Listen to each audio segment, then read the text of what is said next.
对个迄阵伫金门并存的案件，两方有达成共识，这桩案件顺利圆满，敢有法度也互中国口压的金门西湖的钓客，甲大进湾88号同款顺利倒转来。这阵是红社讲金门西湖的钓客8月份就有机会通转来。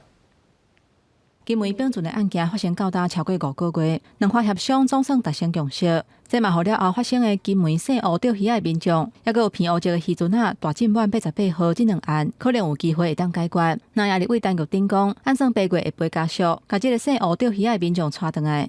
他可能看晚一点会不会跟我说吧？就算是8月份，应该差不多，因为才7月底了嘛。如果说是8月份放，也不晓得什么时候会放，也不知道。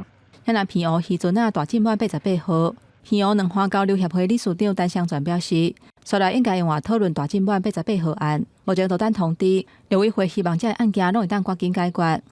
我们就在等这个啦。其实他们就跟我们坦白讲，就是等我们这个谈完之后，就会再来就是会处理我们的事啊。事件毕竟是不同，但是我们还是希望说，那个胡姓钓客能够尽快回来。那大金门的事情，在陆方把相关程序进行完毕之后，也能够尽快回来。因为并存的案件，敢会当加做两方谈判新的模式。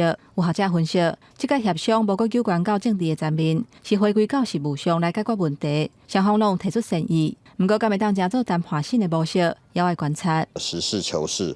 那么务实的一个精神来做，我想如果它能够变成模式，那应该是一个很好的一个状况。但我们不确定，那么对方是不是愿意持续的用这样的一个态度、这样的一个精神。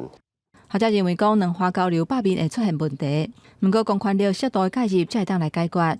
金门并存的案件，互双方试看安怎务实来解决问题，唔难为两岸双向正常交流来铺路，卖当确保两岸人民交流的权益。